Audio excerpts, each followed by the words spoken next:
ನಮ್ ದೇಶದಲ್ಲಿ ಏನ್ ನಡೀತಾ ಇದೆ ರೀ?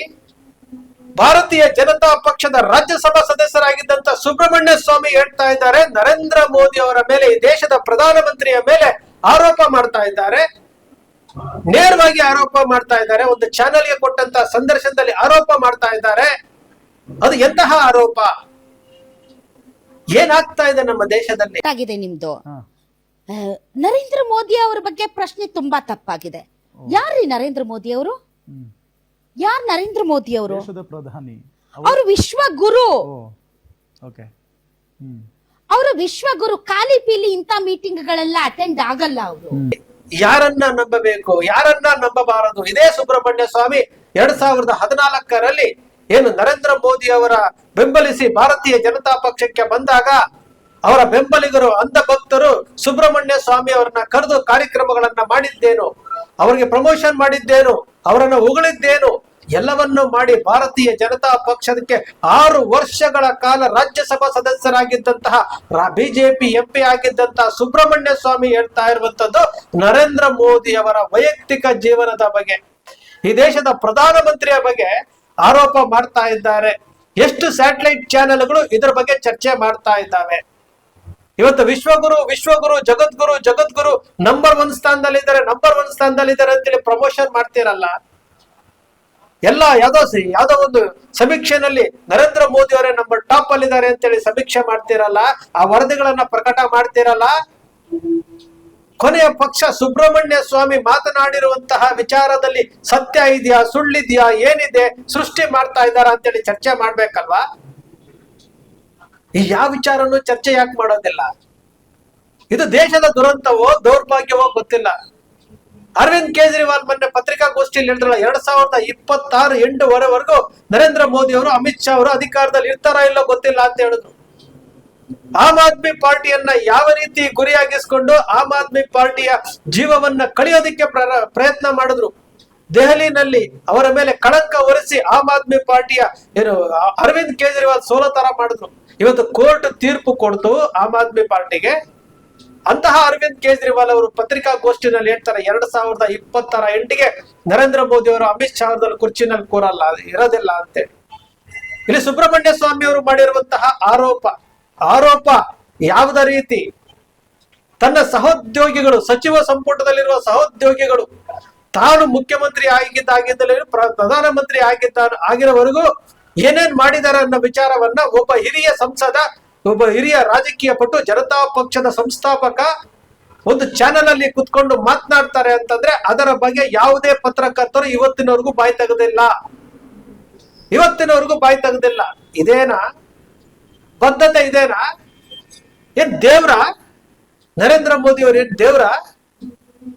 ಒಬ್ಬ ಜನಪ್ರತಿನಿಧಿ, ಜನಸೇವಕರಾಗಿರುವಂತಹ ನರೇಂದ್ರ ಮೋದಿ ಅವರ ಮೇಲೆ ಒಬ್ಬ ಭಾರತೀಯ ಜನತಾ ಪಕ್ಷದ ಒಬ್ಬ ರಾಜ್ಯಸಭಾ ಸದಸ್ಯರಾಗಿದ್ದಂತಹ ಸುಬ್ರಹ್ಮಣ್ಯ ಸ್ವಾಮಿ ಅವರು ಆರೋಪ ಮಾಡ್ತಾರೆ ಅಂತಂದಾಗ ಅದಕ್ಕೆ ಉತ್ತರ ಕೊಡ್ಬೇಕಾಗಿರುವಂತದ್ದು ಯಾರು?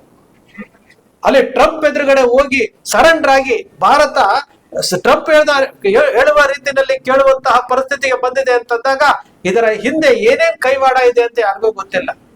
ವಿಶ್ವಗುರು ಜಗದ್ಗುರು ಅಂತ ಹೇಳ್ಕೊಂಡು ಹೊಗಳ್ಕೊಂಡು ಇವತ್ತು ಅತಿ ಎತ್ತರಕ್ಕೆ ತೆಗೆದುಕೊಂಡು ಹೋಗ್ತಾ ಇದೆ. ನಮ್ಮ ರಾಧಕ್ಕ ಹೇಳ್ತಾರಲ್ಲ, ನರೇಂದ್ರ ಮೋದಿ ಅವರು ಅಂತಂದ್ರೆ ಆಲ್ ಪಾರ್ಟಿ ಮೀಟಿಂಗ್ ಅಲ್ಲಿ ಯಾಕೆ ಬರ್ಬೇಕ್ರಿ, ಅವರು ವಿಶ್ವ ನಾಯಕ ಅಂತೇಳಿ ನಮ್ಮ ರಾಧಕ್ಕ ಹೇಳಿರುವುದು ಸತ್ಯ ಅಲ್ಲ?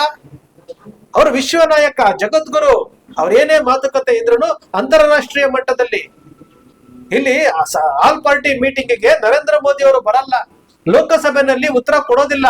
ಅವರು ವಿಶ್ವಗುರು.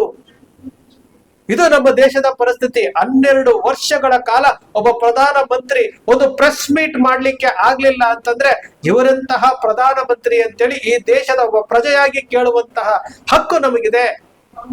ಇವ್ರು ಇನ್ನೂ ಕುರ್ಚಿ ಮೇಲೆ ಕುತ್ಕೊಳ್ಬೇಕು. ಇಡೀ ದೇಶವನ್ನ ವಿನಾಶದತ್ತ ತೆಗೆದುಕೊಂಡು ಹೋಗ್ತಾ ಇದ್ದಾರೆ.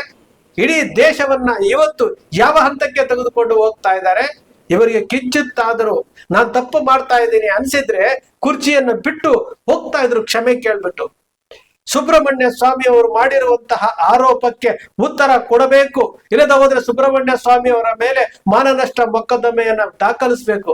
ಇವರು ಎರಡೂ ಮಾಡಲಿಲ್ಲ ಅಂತಂದ್ರೆ ಬಹುಶಃ ಸುಬ್ರಹ್ಮಣ್ಯ ಸ್ವಾಮಿ ಅವರು ಹೇಳಿರುವುದು ಸತ್ಯ ಅಂತ ಆಗುತ್ತೆ. ಸುಬ್ರಹ್ಮಣ್ಯ ಸ್ವಾಮಿ ಅವರು ಹೇಳಿರುವುದು ಸತ್ಯ ಅಂತ ಆಗುತ್ತೆ, ಮತ್ತೊಬ್ಬರು ಒಬ್ಬ ಹೆಣ್ಣು ಮಗಳು ಹೇಳಿರುವುದು ಸತ್ಯ ಅಂತ ಆಗುತ್ತೆ. ಹಾಗಾದ್ರೆ ಯಾರ ಮೇಲೂ ನಂಬಿಕೆ ಇಡೋ ತರ ಇಲ್ವಾ? ಇವರು ಯಾವ ನೈತಿಕತೆಯಿಂದ ರಾಜಕಾರಣ ಮಾಡ್ತಾ ಇದ್ದಾರಾ? ನೈತಿಕತೆಯಿಂದ ಏನು ರಾಜ್ಯಭಾರ ಮಾಡ್ತಾ ಇದ್ದಾರಾ? ಪ್ರಶ್ನಿಸುವಂತಹ ಶಕ್ತಿ ಯಾರಿಗೂ ಇಲ್ವಾ? ಎಲ್ಲಿವರೆಗೂ ರೀ? ಎಲ್ಲಿವರೆಗೂ? ನಾವು ಮನುಷ್ಯರಲ್ವಾ? ನಾವು ಪ್ರಶ್ನೆ ಮಾಡ್ಬೇಕಲ್ಲ? ಈ ದೇಶದ ಪ್ರಜೆಗಳಲ್ವಾ ನಾವು? ಈ ದೇಶ ನಮಗೆ ಹಕ್ಕನ್ನ ಕೊಟ್ಟಿಲ್ವಾ? ಆ ಹಕ್ಕನ್ನ ನಾವು ಚಲಾಯಿಸೋದು ಬೇಡ್ವಾ? ಮೇಲಿಂದ ಹಿಡಿದು ಬಂದಿದ್ದಾರ ಅವರು. 2-3 ದಿನಗಳಿಂದ ಸುಬ್ರಹ್ಮಣ್ಯ ಸ್ವಾಮಿ ಅವರು ಮಾತನಾಡಿರುವಂತಹ ವಿಚಾರ ಚರ್ಚೆಗೆ ಬಂದಿದೆ. ಇವತ್ತು ಅಂಧ ಭಕ್ತರು ಸಹ ಬಾಯ್ ಬಿಡ್ತಾ ಇಲ್ಲ. ಇವಾಗ ಸುಬ್ರಹ್ಮಣ್ಯ ಸ್ವಾಮಿ ಹೇಳ್ತಾ ಇರುವುದು ತಪ್ಪು ಅಂತ ಹೇಳ್ತಾ ಇಲ್ಲ. ಸುಬ್ರಹ್ಮಣ್ಯ ಸ್ವಾಮಿ ಅವರು ಇವತ್ತೇನು ಹೊಸದಾಗಿ ಹೇಳ್ತಾ ಇಲ್ಲ, ಬಿಜೆಪಿಯ ಬಗ್ಗೆ ನಿರಂತರವಾಗಿ ಹೇಳ್ತಾ ಇರುವಂತದ್ದು. ನಿರ್ಮಲಾ ಸೀತಾರಾಮನ್ ಅವರು ಹಣಕಾಸು ಸಚಿವರಾಗೋದಕ್ಕೆ ನಾಲಾಯಕ್ ಅಂತ ಹೇಳಿದಂತವರು ಸುಬ್ರಹ್ಮಣ್ಯ ಸ್ವಾಮಿ ಅವರು. ನಿರ್ಮಲಾ ಸೀತಾರಾಮನ್ ಅವರ ಪತಿ ಪರಕಾಲ ಪ್ರಭಾಕರ್ ಹೇಳ್ತಾರೆ ಇವರ ಹಣಕಾಸು ಸಚಿವರಾಗಿರೋದೇ ಸರಿ ಇಲ್ಲ ಅಂತ ಹೇಳ್ತಾರೆ.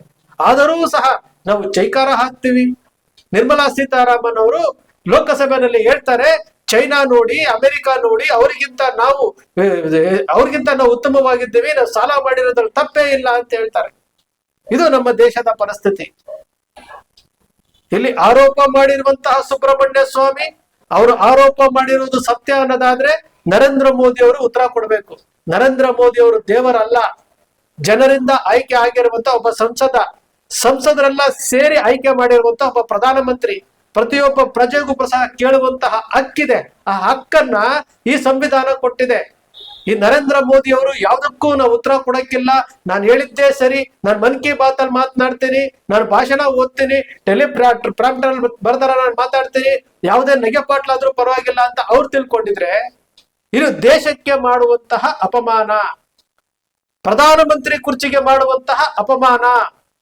ಈ ಸಂವಿಧಾನದ ಬದ್ಧವಾಗಿ ಪ್ರಧಾನಮಂತ್ರಿ ಕುರ್ಚಿಯಲ್ಲಿ ಕೂತಿರುವಂತಹ ನರೇಂದ್ರ ಮೋದಿ ಅವರು ಸುಬ್ರಹ್ಮಣ್ಯ ಸ್ವಾಮಿ ಹೇಳಿರುವಂತಹ ಆರೋಪ ಅದು ಸತ್ಯ ಅನ್ನೋದಾದ್ರೆ ಭಾರತೀಯರ ಮುಂದೆ ಕ್ಷಮೆ ಕೇಳಿ ಆ ಪೀಠವನ್ನ ತ್ಯಾಗ ಮಾಡ್ಬೇಕಾಗಿತ್ತು.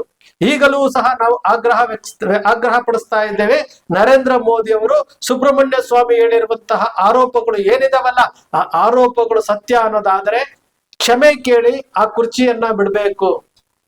ಜನರನ್ನ ಮೆಚ್ಚಿಸಿ, ನಾನು ಜನಸೇವಕ, ನಾನು ನಿಮ್ಮ ಮನೆಯ ಮಗ ಅಂತ ಹೇಳ್ಕೊಳ್ಳುವಂತಹ ನರೇಂದ್ರ ಮೋದಿ ಅವರು ಸಹ ಇದೇ ರೀತಿನ ಈ ಪ್ರಶ್ನೆಗಳಿಗೆ ಉತ್ತರ ಕೊಡ್ಬೇಕಾಗಿರುವಂತದ್ದು ನರೇಂದ್ರ ಮೋದಿ ಅವರು, ಈ ದೇಶದ ಪ್ರಧಾನಮಂತ್ರಿಗಳು. ಎಂತಹ ಪರಿಸ್ಥಿತಿಗೆ ಬಂದ್ಬಿಡ್ತೀರಿ? ಎಫ್ಸ್ಟೀನ್ ಫೈಲ್ ಬಗ್ಗೆ ನಾವು ಮಾತನಾಡ್ತೀವಿ. ಇಲ್ಲಿ ವಿದೇಶದಲ್ಲಿ ಟ್ರಂಪ್ ಅವ್ರ ಬಗ್ಗೆ ಇವ್ರ ಬಗ್ಗೆ ನಾವು ಮಾತನಾಡ್ತೀವಿ. ನಮ್ಮ ದೇಶಕ್ಕೂ ಇದೇ ರೀತಿಯಾದಂತಹ ಆರೋಪಗಳು ಬರ್ತಾ ಇದೆ ಅಂತಂದಾಗ ನಾವು ಯಾರನ್ನ ನಂಬಬೇಕ್ರಿ? ಯಾರ ಮೇಲೆ ವಿಶ್ವಾಸ ಇಡಬೇಕು? ಭಾರತ್ ಮಾತೆ ಅಂತೀರಿ, ಹೆಣ್ಣು ಮಕ್ಕಳು ಅಂತೀರಿ. ಇಲ್ಲಿ ಸುಬ್ರಹ್ಮಣ್ಯ ಸ್ವಾಮಿ ಹೇಳ್ತಾ ಇರುವಂತಹ ರೀತಿ ನೀತಿಗಳನ್ನ ನೋಡಿದ್ರೆ ಇದು ಸತ್ಯ ಅನ್ನೋದಾದ್ರೆ ಖಂಡಿತವಾಗಲು ನಮಗೆ ನಾವೇ ತಲೆ ತಗ್ಗಿಸಿಕೊಂಡು ನಿಲ್ಲುವಂತಹ ಪರಿಸ್ಥಿತಿ, ಭಾರತೀಯರು ತಲೆ ನಿಲ್ಲುವಂತಹ ಪರಿಸ್ಥಿತಿ. ಸ್ನೇಹಿತರೆ, ನಿಮ್ಮ ಅಕ್ಷರ ಮೀಡಿಯಾ ಯಾವತ್ತಿಗೂ ಸೃಷ್ಟಿ ಮಾಡೋದಿಲ್ಲ, ಕಲ್ಪನೆ ಮಾಡೋದಿಲ್ಲ. ವಾಸ್ತವದ ವಿಚಾರವನ್ನ, ದೇಶವನ್ನ ಉಳಿಸುವಂತಹ, ಸಂವಿಧಾನವನ್ನ ಉಳಿಸುವಂತಹ ಕೆಲಸಕ್ಕೆ ನಿಮ್ಮ ಅಕ್ಷರ ಮೀಡಿಯಾ ಪದೇ ಮಾಧ್ಯಮದವರ ತಪ್ಪು ನಡೆ, ರಾಜಕಾರಣಿಗಳ ತಪ್ಪು ನಡೆ, ಪ್ರತಿಯೊಂದು ವಿಚಾರಗಳನ್ನ ವಿಶ್ಲೇಷಣೆ ಮಾಡುತ್ತೆ. ಉದ್ದೇಶ ಇಷ್ಟೇನೆ, ಈ ದೇಶವನ್ನ ಕಟ್ಟುವಂತಹ ಕೆಲಸ ಮಾಡ್ಬೇಕು. ಈ ದೇಶವನ್ನ ಕಟ್ಟುವಂತಹ ಕೆಲಸ ನಾವೆಲ್ಲರೂ ಮಾಡ್ಬೇಕಾಗುತ್ತೆ. ಸ್ನೇಹಿತರೆ, ನಿಮ್ಮ ಅಕ್ಷರ ಮೀಡಿಯಾ ಸೃಷ್ಟಿ ಮಾಡೋದಿಲ್ಲ, ಕಲ್ಪನೆ ಮಾಡೋದಿಲ್ಲ, ವಾಸ್ತವದ ವಿಚಾರವನ್ನ ವಿಶ್ಲೇಷಣೆ ಮಾಡುತ್ತೆ. ನಿಮ್ಮ ಅಕ್ಷರ ಮೀಡಿಯಾದ ವಿಶ್ಲೇಷಣೆ ನಿಮ್ಗೆ ಇಷ್ಟ ಆಯ್ತು ಅಂದ್ರೆ ಸಬ್ಸ್ಕ್ರೈಬ್ ಆಗ್ಲಿಲ್ಲ ಅಂದ್ರೆ ಸಬ್ಸ್ಕ್ರೈಬ್ ಮಾಡ್ಕೊಳ್ಳಿ, ಪಕ್ಕದಲ್ಲಿ ಕಾಣುವಂತ ಬೆಲ್ ಐಕಾನ್ ಪ್ರೆಸ್ ಮಾಡಿ, ಶೇರ್ ಮಾಡಿ, ಪ್ರೋತ್ಸಾಹ ನೀಡಿ.